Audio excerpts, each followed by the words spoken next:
computadora, Muy bien, buenas tardes y bienvenidos una vez más a esta tertulia literaria de los Eternautas en los que asiduamente nos encontramos unos cuantos mortales.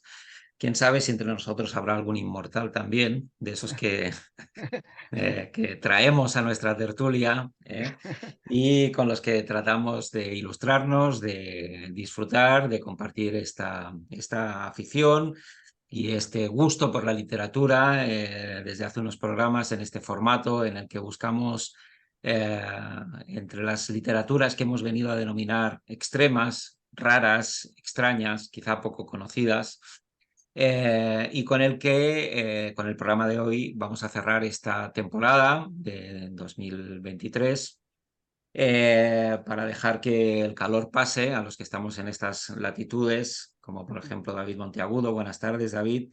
Hola, ¿qué tal? Buenas tardes. Y Lázaro Covadlo, por otro Hola, lado, en buenas tardes. Sitges. Hola. Muy bien. María José, ¿cómo estás? María José Peña. Hola, ¿qué tal? ¿Cómo estáis vosotros? Bien. También sufriendo los rigores, ¿verdad? Del calor, ¿verdad? Aún así nosotros somos seres privilegiados, normalmente protegidos en refugios climáticos que nos permiten, por ejemplo, hoy grabar este programa. Y a Graciela, que está en la otra parte del mundo, en Buenos Aires, pues la vemos, ¿no? Según van avanzando los meses, vestida de manera contraria como estamos nosotros, ¿no? Ella hoy ya Bueno, lleva su jersey de... hoy sin embargo va a ser 20 grados, de modo que ya se anuncia acá un invierno que es primaveral.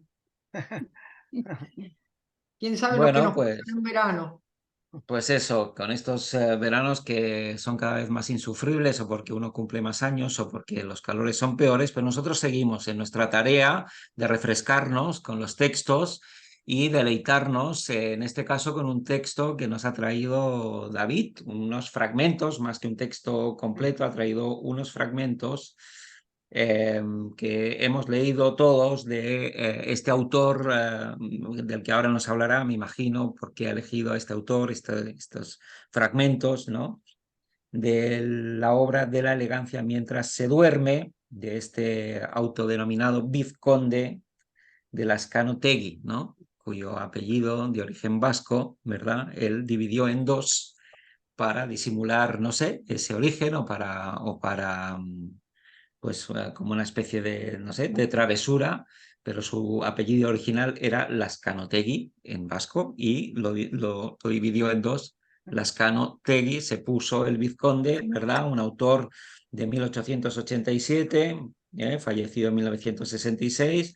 Un tipo, no sé, yo he indagado un poco por la Wikipedia, no conocía a este autor, un texto, bueno, casi centenario, por ahí andará, no lo sé. Ahora nos dará más detalles David, pero en cualquier caso un autor, uno de los clásicos probablemente con los que él vuelve una otra vez, sé que es de su gusto, ¿no? Autores ¿no? que ya hayan dejado huella y que nos ha traído este texto, la verdad, muy interesante, que bueno, yo creo que dará para una buena tertulia. David, ¿qué nos has traído y por qué?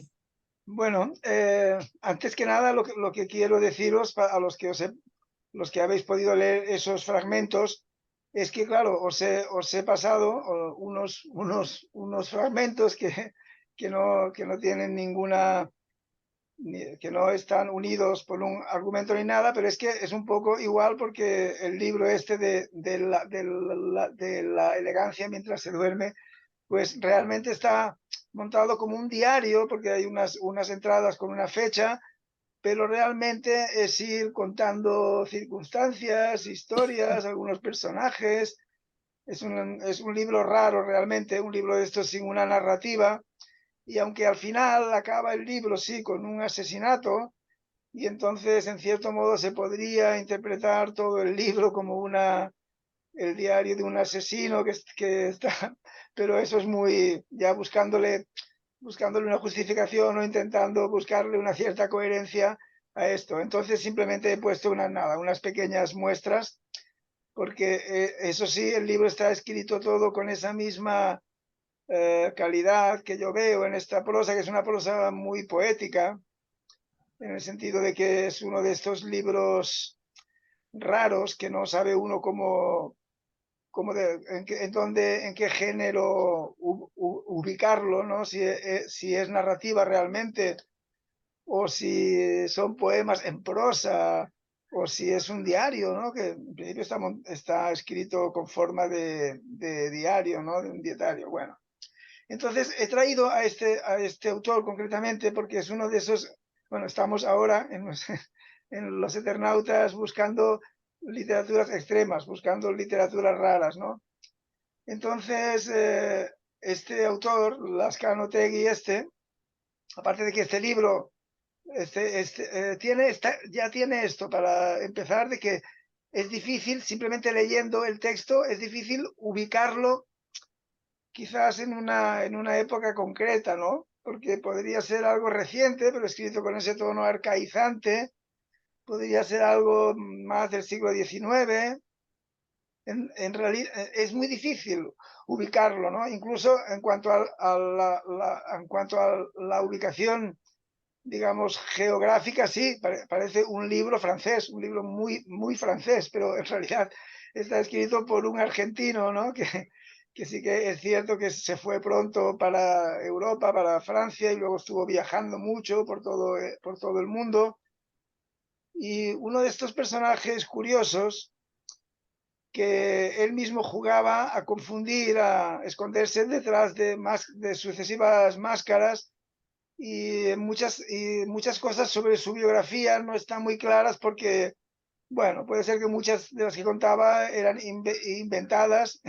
Incluso en cada uno de sus libros siempre menciona alguna otra obra suya, y muchas de ellas es muy probable que no existieran nunca o que fueran proyectos, ¿no? Entonces es un autor de estos que un autor raro, que él mismo contribuyó, ¿no? a ser raro, ya que haya pocas referencias, ya que su biografía pues no esté muy clara, ¿no? Él, lo que sí que se sabe es que nació en un pueblo pequeño que se llama Concepción del Uruguay, que está en la provincia de Entre Ríos, en la provincia argentina de Entre Ríos, aunque se crió en el barrio porteño de San Telmo, es en donde se crió. Pero bueno, el caso es que ya muy joven, en 1908, o sea, con 20 años o una cosa así, pues ya se fue para Europa, para Francia, para París. Allí estuvo con la bohemia y con las vanguardias, o sea, estuvo en los cenáculos literarios y culturales del momento en donde se cocía todo. Estuvo con Picasso, con Modigliani, porque él también era pintor, fue muralista. Una de las actividades que hizo profesionalmente fue pintar murales. Y bueno, hizo muchas cosas. Trabajó como dentista durante la guerra, durante la Primera Guerra Mundial, durante la Gran Guerra, como dentista, y luego también fue diplomático, funcionario de correos, un alto funcionario con lo que le obligaba a viajar. Fue a África, América, bueno, es un personaje curioso. Entonces yo aquí lo traigo un poco por la fascinación esta que ejercen sobre mí, más que porque me guste realmente el texto, porque me parece muy interesante el libro y que aporta cosas que no sueles encontrar, y que el libro es muy curioso, porque en el libro hay, bueno, aquí ya podéis ver en lo que os he mandado una pequeña muestra de zoofilia, digamos, ¿no? Un enamoramiento de un animal, de una cabra concretamente, que está muy bien descrito, con mucha delicadeza y con mucha ternura, y sin incurrir en cosas desagradables. Y en el libro también hay cosas que podrían calificarse como pedófilas, digamos, de paidofilia. También hay cosas de travestismo, y no sé, es un libro muy raro. Pero yo sí lo traigo, es por la fascinación que ejercen sobre mí los autores raros, los autores estos que son impublicables, porque conozco personalmente algún caso de autores o de personas que escriben, y que yo creo que en algunos casos que son muy buenos, pero que son impublicables porque realmente escriben unas cosas muy raras, ¿no? Y entonces esa contradicción de que parece que tienen sentido, si ya es cuando hace un siglo, hace décadas que están muertos, y los recupera una cierta intelectualité o una élite como una rareza, y veis, esto sí que era bueno y tal, ¿no? Porque ahora, entonces se recupera a un autor que en su época nadie quiso publicarlo, si publicó algo pasó sin pena ni gloria y fue olvidado completamente, o sea, el tiempo pasó por encima de él y luego es luego mola mucho y es muy chic recuperar a estos autores raros, pero en vida realmente se encuentran con, eh, con, con un muro, ¿no? Con el que no pueden superar, que es el de escribir y mira que él estuvo en la época de las vanguardias, del surrealismo, el simbolismo y tal, pero claro, es difícil publicar cosas de narrativa que no hay una narrativa, que no hay un hilo argumental, todas estas cosas, ¿no?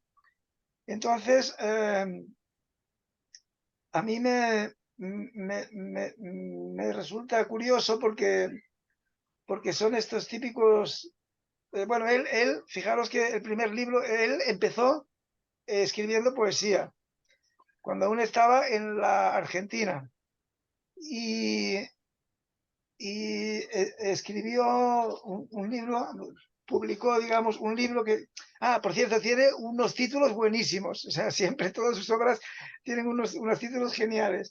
Su primer libro se titulaba La sombra de la empusa, y es un libro que publicó con un pie de imprenta, digamos, en el libro que ponía publicado en París, tal y cual, Francia, como si fuera un libro publicado en Francia, cuando era mentira. Había sido publicado en la Argentina. Entonces, cuando la crítica de entonces, los intelectuales de entonces leyeron el libro, dijeron que era muy malo, que no sabía escribir poesía, que todo eso. Entonces, para vengarse, él escribió otro libro que tituló Blanco.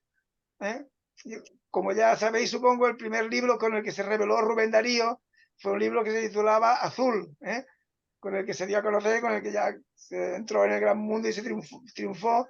Y él tituló este libro Blanco y lo firmó como Rubén Darío hijo, como si fuera el hijo del Rubén Darío. Entonces este era un libro más, según él, más convencional para convencer a la crítica que... O sea, él siempre jugó un poco al equívoco, digamos, y a estas estas cosas de un poco... Y luego, claro, sobre su obra hay mucho misterio, porque él dice que dice que en un viaje en barco que hacía desde Los Ángeles hasta la Argentina, el camarote suyo se ve que ardió, bueno, hubo un incendio en su camarote y dice que ahí se quemó toda su obra inédita, ¿no? Entonces esto, bueno, es una cosa que nunca se ha comprobado, ¿no? Y luego cuando ya murió, en el testamento dijo que en un piso de la calle de la calle Corrientes, o una de estas, creo, no sé, una calle de estas muy famosas de Buenos Aires, en un piso tal, pues ahí hay unos manuscritos. Casos que buscaron, nunca aparecieron esos manuscritos, ni siquiera el piso probablemente tampoco. Entonces, bueno, es un personaje curioso, pero a mí me resulta muy interesante. Primero se dio el título él mismo de vizconde, ¿no? sin ser vizconde ni nada parecido. Entonces él, bueno, en principio está influenciado por obras de aquella época, por Baudelaire, ¿no? Por los más extremos, por incluso el conde de Lautréamont, ¿no? Que se ven influencias, pero él es muy... Porque Lautréamont en los cantos de Maldolor, pues es muy retórico, ¿no? Es como más antiguo. En cambio, este hombre tiene algo, Lascano tiene algo que es muy moderno en realidad, ¿no? Que es muy actual, porque no se ve aún esa retórica decimonónica. Entonces, bueno, a mí sobre todo me inquieta mucho eso de los autores que, aunque siempre hay algún crítico, algún lector que dice, no, bueno, como un caso que me descubrió José Matas, el caso de Alyosha Coll, ¿no? Un escritor catalán, bueno, aunque catalán, pero que en Madrid vivió toda su vida, al que descubría o al que conoció precisamente Javier Marías, porque como lector en la editorial, no sé qué editorial, como lector, pues tuvo que leer algún texto suyo, algún libro suyo, a ver si se podía publicar. Y dices, es que es muy bueno, esto es un genio, tiene mucho, pero claro, es impublicable, ¿no? Esto lo tiene muy difícil, ¿no? Para conseguir publicar, ¿no? Entonces, un poco con este autor, con Lazcano Otegi, pues pasa un poco eso, ¿no? Ahora sí, ahora se ha puesto un poco de moda el recuperar a estos autores malditos o olvidados por influencia también de Bolaño y el libro Los detectives salvajes, esa cosa de recuperar ese autor, ese poeta perdido que ya no, o por el propio, no sé, fenómenos como el de Vila Matas, por ejemplo, toda esta cosa, o el propio Borges, ¿no? Jugaba a inventar o a hacer reseñas sobre libros que no existían, que no se habían escrito. Todo este juego conceptual, intertextual, a toda esta intelectualidad le es muy grato el descubrir estos autores. Pero como he dicho, en su época, en su momento, pues sí, aunque se codean con los grandes, con los mejores, pero en realidad lo que es publicar y lo que es un reconocimiento o de eso de la crítica especializada del momento, pues nunca lo han tenido. Entonces, bueno, no voy a hablar más ahora de momento. Quiero que seáis vosotros los que me digáis un poco cuál es vuestra opinión sobre un poco, a ver si tenéis alguna opinión o algo sobre este texto o sobre este autor, pero sobre el texto sería preferible. Muy bien, David. Pues nada, no sé si os parece que por proximidad sea Graciela, ¿no? Al tratarse de un autor argentino, no sé si la ha pillado un poco con el pie cambiado, quizá consultaba algún dato. Si te parece, ¿no? Por ser alguien próximo, ¿no? A ti o más próximo en ese sentido, quien nos digas algo de estos breves fragmentos que nos ha pasado David sobre la elegancia Mírame, mientras se duerme. me sorprendió que fuera argentino porque no sospeché cuando David pasó los textos y sí me puse a investigar un poco. Descubrí que acá en la Biblioteca Nacional hay un fondo que se llama Fondo Emiliano, que tiene los manuscritos originales que se han podido rescatar de Lazcano Otegi, el Vizconde, no se pudieron rescatar más porque en su vuelta a la Argentina desde el Consulado de Los Ángeles parece que hubo un incendio y entonces se quemaron sus últimas obras, que eran 3 novelas, de las cuales no se encontró nada. Sí, nació en Concepción del Uruguay, como nos dijo David, que es un sitio en aquel entonces cuando él nació, debía ser un poblado, y en la provincia de Entre Ríos. Y sí, están los antecedentes de él en Wikipedia. Es cierto que no saben los niños de hoy cómo hacíamos nosotros cuando no teníamos Wikipedia. Pues ahora que tenemos Wikipedia podemos enterarnos rápidamente. Nosotros bajábamos las enciclopedias, recuerdan ustedes, toda casa tenía una enciclopedia. Borges añoraba esa enciclopedia Espasacalpe que nunca se pudo comprar, que era enorme. Yo la vi una sola vez en algún lugar, tenía una enorme cantidad, ocupaba una pared entera de 4x4 la Espasacalpe. Era la biblioteca, la enciclopedia más completa que había, no solo de habla española, porque la otra, la enciclopedia británica, era más chica. Yo la tengo, de hecho, la enciclopedia británica, que fue una de las cosas que compré cuando tuve plata, pero es mucho más chica que la Espasacalpe, nada que ver. Bueno, pues nosotros bajábamos la enciclopedia, pero la Wikipedia tiene este talento de poder decirnos en 2 páginas cosas que antes teníamos que tardar días en dilucidar. Así que sí, la vida de Lazcano Otegi fue realmente una vida aventurera. Así todo no pude descubrir, a pesar de indagar, que tuviera grandes amores, sino que parece que estuvo casado una sola vez. No sé si tuvo descendencia, pues eso no he podido averiguarlo. Sí sé que perteneció a la vanguardia del martinfierrismo. El martinfierrismo, como ustedes saben, había dos vanguardias acá, una la de Boedo y otra la de Martín Fierro. La de Martín Fierro era la de Florida, que era donde estaba Borges y donde estaban casi todos los pintores, en particular en aquella época los muralistas. Como bien dijo David, Lazcano-Otegi había incursionado en el arte muralista. Y sí, estaban los integrantes de la generación de 1900. Casi todos habían nacido entre 1880 y 1905, 1900, a más tardar 1910. Esa era la vanguardia de la calle Florida, que contaba con los escritores clásicos más importantes que tuvo la Argentina. No encontré, sin embargo, nombrado a Lazcano-Otegi dentro de la descripción que hace Wikipedia de la vanguardia, o sea que no era tan conocido, pero sí era amigo de ellos. Está en la biografía de Lazcano-Otegi, pero no está en los detalles de la vanguardia. Tal vez, investigando un poco más, seguramente lo hubiera encontrado. Con relación a los cuentos cortos que nos pasó David, yo los encuentro impregnados de lo que fue la literatura del comienzo del siglo, o sea, que creo que están influenciados por el romanticismo, y tienen algo de aquello que se hizo tan popular en la vanguardia de aquella época, que se llamó en Francia le pâté le bourgeois, espantar al burgués, ¿no? En este tema de la cabra, sobre todo, ¿no? Está espantando al burgués, porque sí, era algo novedoso este tema del animal. Yo me imagino que, sin embargo, fue una de las cosas que fue frecuente en la literatura, ¿no? Creo que Covatlo alguna vez escribió algo sobre eso, ¿no? Ahora cuando hable nos lo dirá.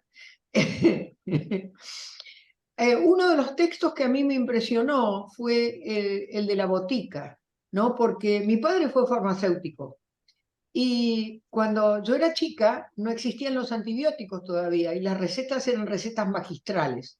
De modo que sí, las farmacias eran un sitio que parecía en parte del mago Merlín, porque allí se mezclaban los medicamentos o las esencias o las cosas desconocidas para cualquier gente vulgar, y con eso se fabricaban las recetas magistrales. Y bueno, y toda clase de cataplasmas y de ungüentos y de cosas que se usaban en aquel entonces. Yo estoy hablando de los años 40, los antibióticos aparecen en los años 50 y cambian todo. Los boticarios se ven obligados a estudiar farmacología, que fue una ciencia totalmente nueva, que es la ciencia de los medicamentos, ¿no? Que actualmente es una de las materias enormes de la licenciatura de farmacia que los estudiantes tienen que aprender para licenciarse, que es el efecto de cada una de las drogas químicas que se han creado, ¿no? Que es inmenso, tremendo. Bueno, pues en aquella época no, había morteros, y esto está muy bien descrito en ese párrafo donde Lazcano-Otegi habla de las farmacias que tienen ese aspecto de Edad Media, porque te remiten tanto los morteros como esa ciencia de mezclar los medicamentos a lo que había sido la ciencia de la Edad Media en la medicina. Y por eso cada farmacéutico que se aposentaba en un pueblo era un poco el médico del pueblo, sabía muy bien lo que había que tomar cuando uno estaba enfermo y para qué servía cada cosa. Y traspolando eso de lo que hizo Lazcano-Otegi, me di cuenta que sus textos pequeños estaban llenos de experiencias personales. Otro de los textos que me llamó la atención, también por tocarme de cerca, fue el del molinero, y que el molinero era el aduanero de los nobles, o sea que era el tipo que estaba a cargo de los alimentos. Entonces, imagínense que parece que el apellido, dicen que el apellido Molinelli deriva de molinero. Entonces, yo me imagino que mis ancestros allá en Italia, que estaban era un poblado al borde de un río, del río un arroyo tributario, un río tributario del Trebia, que después se convierte en el Po. O sea que esos ríos tributarios pequeños dan origen al Po, que es ese enorme río de llanuras que desemboca en Venecia. Y sí, nosotros somos oriundos de un pueblo donde el apellido es muy frecuente y entonces es probable que provenga de esa cosa del molinero.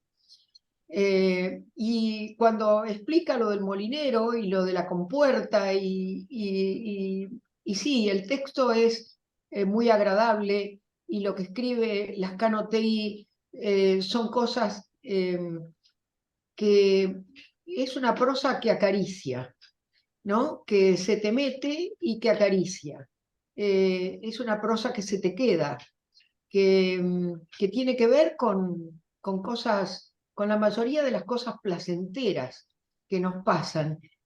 Y no muchas de ellas son percibidas, sino que esto yo lo sentí como un estímulo. Así que es la parte que me gustó de la prosa de Lazcano, la que me llamó la atención. Y por supuesto para mí era totalmente desconocida, pero he tenido el placer de leerlo. Así que bueno, pues os dejo para que ustedes completéis todo. Bueno, magnífica exposición, de verdad, Graciela. Parece que este texto o este autor casi te habían interpelado directamente, ¿no? Por esa encrucijada historiográfica. Tampoco sabía, o no sabíamos aquí, ¿no? Ese pasado de boticario por parte de tu padre, ¿no? Y la referencia a tu apellido, que de alguna manera parece hecho casi exprofeso. Pues no sé si te parece, Lázaro, ahora también, por tratarse de un compatriota tuyo, pues que nos digas alguna cosa, si lo conocías, si no, y qué te han parecido los textos. Bueno, en realidad a mí me ha sorprendido porque nunca había oído hablar de él, ¿no? También buscando en Wikipedia, ¿no? Igual que habéis hecho vosotros seguramente, vi que el verdadero apellido era todo junto, Lazcano Otegi, ¿no? Apellido vasco, ¿no? Y sí, era un gran juguetón, un gran simulador. A mí también me hizo acordar de Isidore Ducas, del Conde de Lautréamont, ¿no? Que por cierto vivió pocos años, murió a los 20 y pocos, ¿no?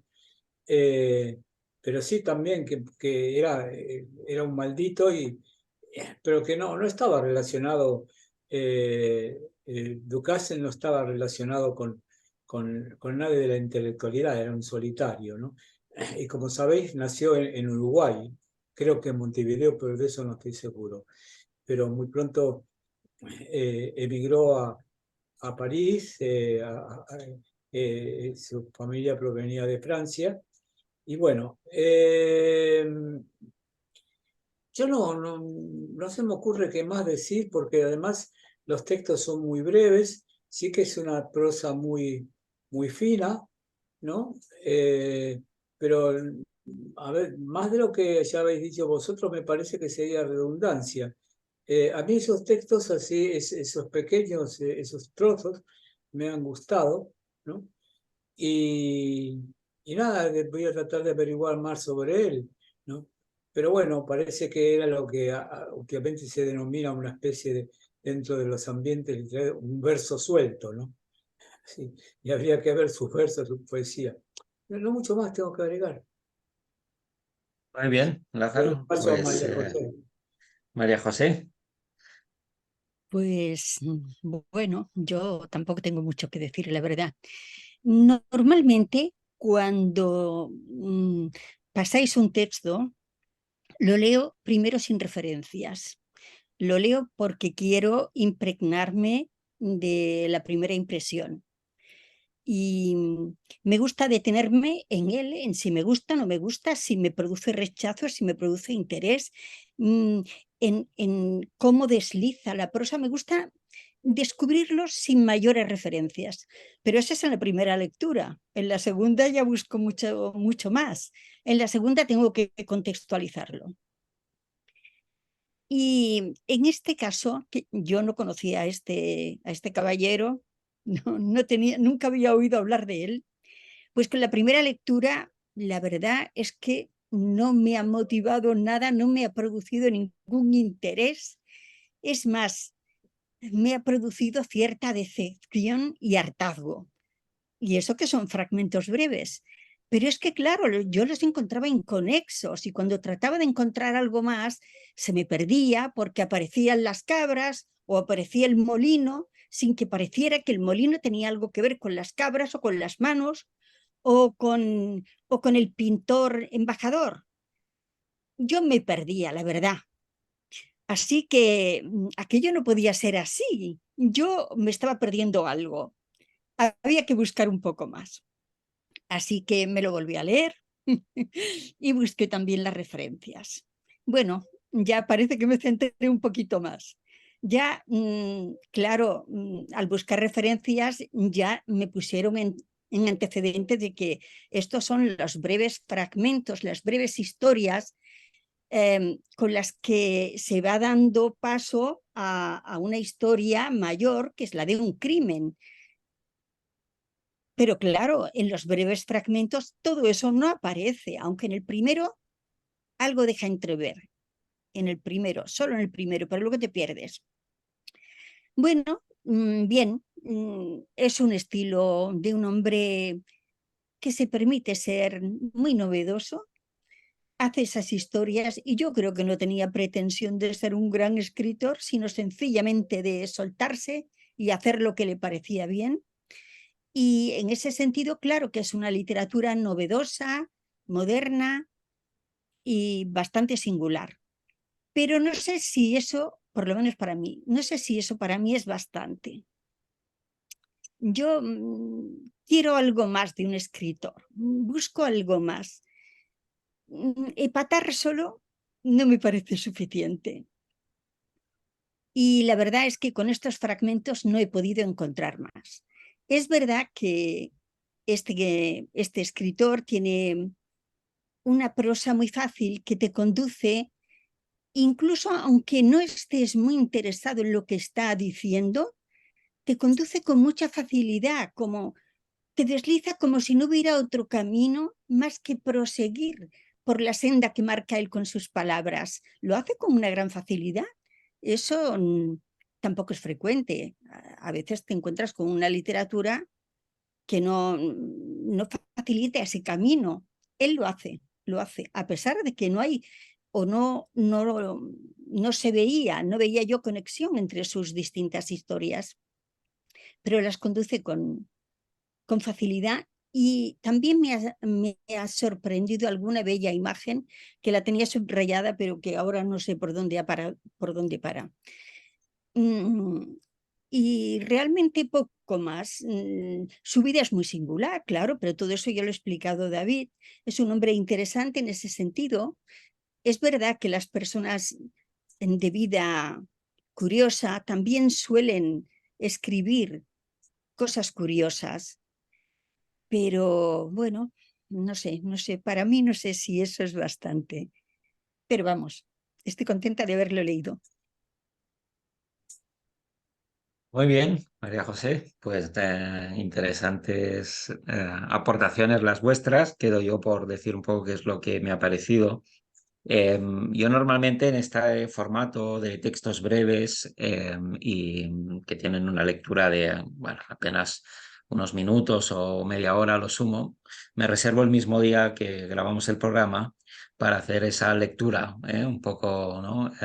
Sin que me dé tiempo a mucho más, lo que quiere decir que prácticamente yo he leído estos textos apenas un ratito antes de que iniciáramos el programa y por lo tanto tengo la impresión pues más fresca, aquella que le deja a uno una primera lectura de un texto. Os he de reconocer también que luego he vuelto a leerlos, ¿verdad? Porque obviamente en esa primera lectura también he tenido esa sensación de inconexión entre los textos y el efecto que producía en algunos momentos era desconcertante, ¿no?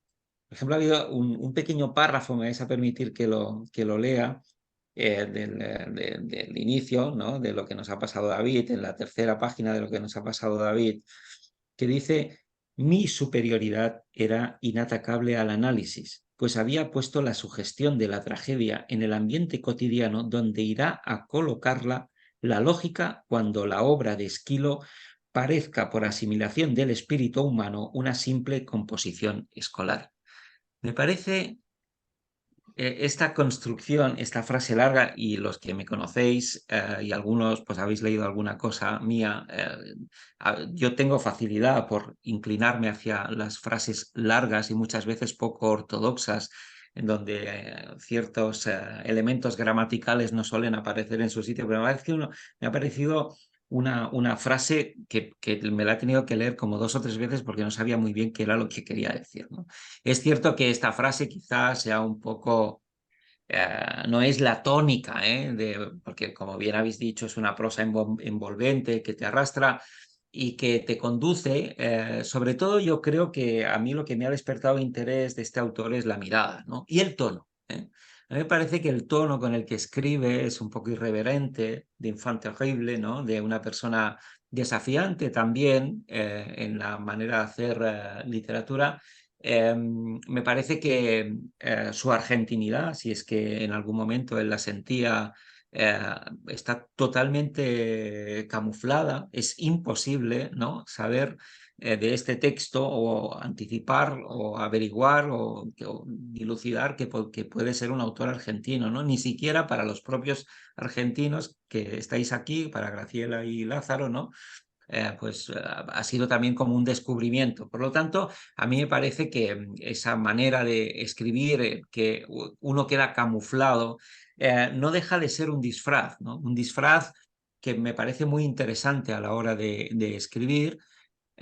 Parece ser que a la hora de escribir uno tenga que hacerlo siempre desde una cierta autenticidad, y quizá este autor nos viene a mostrar que no, que es posible a lo mejor hacer literatura desde la impostura, ¿no? Y creo que eso también es de una cierta irreverencia, ¿no? Y un poquito iconoclasta y de alguien que se sale de los márgenes, ¿no? Pero además se sale de los márgenes cuidando muy bien las formas. Es decir, posiblemente el fondo de estos fragmentos, ¿no?, nos hacen pensar si fuera en términos musicales y atendiendo, ¿no?, a ese origen vasco, quizá a una banda como Escorbuto, ¿no? Alguien, ¿no?, con capacidad no solamente de espantar al burgués, sino también al labriego, yo creo, ¿no? Pero por otro lado, todo su discurso es de una elegancia propia de un vals, ¿no?, de la corte, ¿no?, con las mejores galas. Por lo tanto, yo creo que esa fusión entre una forma cuidada, de una prosa elaborada y de una cierta trascendencia intelectual, a mí de lo que más me ha llegado es algunas frases, ¿no?, algunas imágenes muy potentes. Una ya la habéis nombrado, por ejemplo, esta escena de la cabrita con esta mirada zoofílica, pero hay algunas cargadas de cierta verdad existencial, ¿no? Cuando dice, por ejemplo, que la mirada, la infancia de un niño huérfano es la Edad Media, ¿no? A mí esa frase me ha dejado durante un buen rato, Perdona, que no en te he fin, escuchado, que la infancia de un niño huérfano es qué. la Edad Media. Ah, ya. La infancia de un niño huérfano es la Edad Media. A mí eso me ha golpeado, es una frase que me ha dejado un rato tratando de, en fin, de dilucidar un poco el sentido dentro del contexto que había de estos pequeños fragmentos. Bueno, este libro, ¿no?, de la elegancia mientras se duerme, está publicado por la editorial Impedimenta, que es una editorial, si uno quiere comprar el libro, pues puede hacerlo, una edición seguramente actual, revisada. Y viene también bueno, a poner en valor este argumento que daba David, ¿no?, de estos autores que, bueno, con el tiempo, una vez han pasado los años, se recuperan como una especie de justicia literaria, cuando algún editor descubre verdades y bondades en su obra que habían quedado, pues, en el ostracismo mientras esos autores han estado vivos. David ha comparado un poco el caso o ha establecido un paralelismo con este autor, Alió Chacol, al que Javier Marías conoció y a quien le inspiró un cuento y también un artículo, ¿verdad? Y yo creo que probablemente sin que este señor autodenominado vizconde, ¿no?, pueda a lo mejor ser un ejemplo muy representativo. Sí que es cierto que a mí, después de haberlo leído y de algunas cosas que habéis dicho aquí en la sala, me hace conectar con, porque David ha hablado de impublicable. Claro, publicable se puede publicar cualquier cosa, porque en definitiva todo se publica con tinta y papel, o si queréis ahora, pues a través de los formatos electrónicos. Publicar se puede publicar lo que sea, ¿no? Otra cosa es que eso se pueda vender y que pueda tener lectores. Entonces, seguramente David estaba, si no es así, pues ya me corriges, David, estaba pensando más en esa idea, en el hecho de que hay autores que escriben cosas que pueden interesar a muy pocas personas, pero que puedan interesar solo a unos pocos, no les resta necesariamente valor ni literario ni intelectual a lo que hacen. Entonces, claro, la pregunta es, ¿qué es lo que tienen que hacer esos autores? Si nadie los va a publicar, y en caso de que los publiquen, muy probablemente casi nadie los va a leer. Porque al fin y al cabo, no sé hasta qué punto, ¿no?, el escribir solamente para uno mismo como un acto puramente onanista, pues puede tener cierto sentido o incluso ser fuente de mucha amargura, ¿no? Porque yo entiendo que aunque uno sea consciente de eso, sí que espera un cierto reconocimiento a su obra. Entonces, no sé, simplemente me planteo esta pregunta que comparto con vosotros por si queréis apuntar alguna cosa, pero a mí me deja en fin, un cierto resquemor y una cierta, no sé, incomodidad, pues pensar que a lo mejor hay autores en estos momentos pues que están produciendo cosas que probablemente sean de poco interés, de una manera, ¿no?, amplia para obtener lectores, pero que a lo mejor son cosas que tienen su verdad literaria o intelectual, como he dicho, ¿no?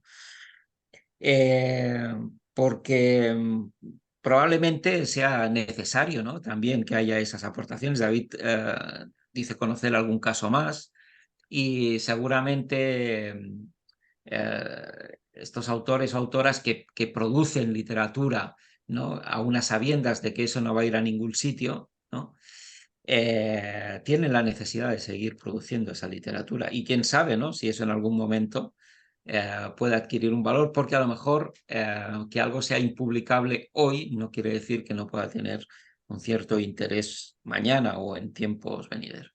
En fin, que me alegro mucho de que hayas traído este texto, al que probablemente yo no habría llegado de ninguna otra manera, o sí, quién sabe.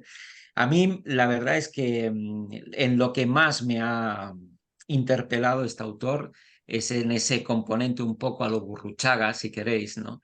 No sé si conocíais a este cantante también, de origen vasco, ¿verdad?, de Mondragón, me parece que era el tipo, así era en honor a la, ¿no?, a la orquesta que tenía, que era un tipo más festivo en su manera pero que yo creo que era alguien que iba directamente a provocar y a mostrarse, pues eso, ¿no?, a veces socarrón y no lo sé, ese trasfondo yo creo que está en esa literatura y a mí esa parte pues me gusta, me conmueve y hace que tenga cierta adhesión, ¿no?, y interés. En fin, no sé si queréis aportar alguna cosa más o tú, David, que has sido en este caso el anfitrión de este autor. Sí, bueno, yo querría comentar dos cosas, dos aspectos, digamos, que no he tocado antes tampoco. Y es que creo que en casos como este, que escriben cosas tan raras, porque el libro, en serio, que no tiene ninguna unidad, o sea, va contando cosas, aunque al final, como se sugiere, podría tener todo ir hacia el asesinato que sale al final, pero en realidad eso a posteriori se inventan esa relación, pero en realidad las historias son no tienen ningún nexo de unión, las cosas que cuenta entre una y otra. Pero estos autores yo no creo que sea todo por una intención de rebeldía ni de patar, sino que simplemente es su forma de escribir, es como ellos conciben la escritura y la literatura, ¿no? Entonces, son personas que, como todo el mundo que escribe, están escribiendo los libros que les gusta, o sea, que les gustaría leer, ¿no? El tipo de libros que les gusta, como lectores, por ejemplo, les gustaría leer, pues los escriben, o sea, no es ninguna, hechos con ninguna intención ni que vaya contra su propia naturaleza, sino que es como ellos saben escribir, ¿no? Entonces, lo que quería decir también sobre el tema de impublicables y tal, es que, por ejemplo, en el caso este, en Lazcano Otegi, resulta que sus textos estaban escritos de una forma descuidada o muy rara, con erratas, con nombres concretos, nombres propios de personas o de eso, que en un momento las escribe con una grafía, luego con otra, una ortografía dudosa o francamente incorrecta, a veces una puntuación también marciana, y todo esto ahora se ha corregido. Entonces, lo que quiero decir es que también porque es que hace poco hablé yo con una persona que me habló sobre alguien que vive aquí cerca de Vilafranca, de donde yo vivo, y que es un lector profesional para las editoriales, para premios literarios. Son estos que hacen la selección previa, ¿no? de lo que pasa y lo que no pasa. Entonces esta persona lo tiene clarísimo. Esta persona es muy segura de sí y claro, con todo lo que lleva leído, dice que es que no se le escapa una, o sea, lo tiene clarísimo. Con una sola página o con una página y media ya hay textos que dicen, no, esto... Y por ejemplo, una de las cosas que dice es, yo si me encuentro 2 faltas de ortografía seguidas en un S, pues ya no lo pongo. Claro, yo pienso, hombre, se te puede escapar algo, ¿eh? O sea, si lo que juzgas es una corrección formal o ortográfica o cuestiones, incluso grafías de cómo se escribe una palabra, hombre, tampoco, a lo mejor se te está escapando una cosa muy interesante o muy creativa, o una cosa que ofrece una mirada diferente. Entonces a mí esto es lo que me inquieta un poco, ¿no? De la selección de los encargados de publicar. Claro, yo no he tenido este problema, digamos, porque yo escribo historias más convencionales. Además, empecé escribiendo novelas con una coherencia, con una trama, con una hilazón, y además procurando también mucho la forma y textos muy corregidos y muy pulidos y muy revisados, ¿no? Pero entiendo que hay personas que su propia personalidad no les lleva esas cosas, no pueden pararse en esos detalles, ¿no? Y a lo mejor escriben cosas interesantes. Entonces, el otro aspecto que quería decir es que yo lo que encuentro de interesante en estos textos es esa mirada diferente, esa sensibilidad diferente que hace ver las cosas desde un punto de vista que es muy del poeta, ¿no? Precisamente el que es capaz de ver el mundo con otros ojos, no desde lo convencional, sino desde otro punto de vista, otra sensibilidad, ¿no?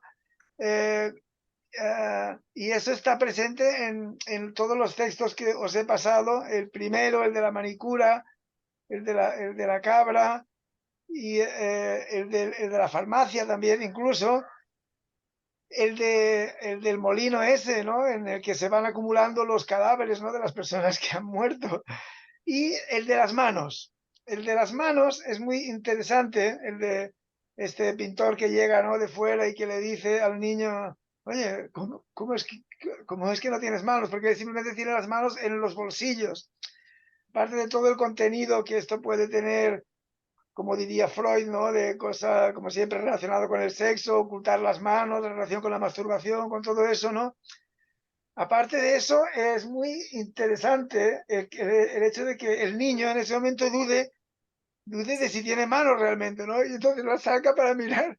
Y eso me ha recordado a un cuento de Cortázar, que se titula Las manos, precisamente, creo que sí, ¿no? Que es uno de sus primeros cuentos, pero ya muy bueno y muy potente, ¿no? Sobre un tipo, ¿no? Además muy porteño, todo muy ahí en Argentina, que se pelea con un amigo y empieza a pegarle porrazos, y entonces las manos, al final las manos sufren una inflamación y las manos le van creciendo y son más grandes cada vez, y coge un taxi y el taxista tiene que ayudarle a subir las manos al coche. Y entonces, bueno, va a un hospital y ahí, bueno, y entonces él cuando se despierta dice, esto es una pesadilla que he tenido yo y tal, ¿no? y entonces se mira las manos y entonces ve los muñones, ¿no? En ese momento es cuando... Entonces, este fragmento de Lazcano Otegui, del niño que se mira las manos dudando de que no tenga unos muñones, pero resulta que sí, que las sigue teniendo, pues bueno, me ha conectado con otro argentino, genial, ¿no?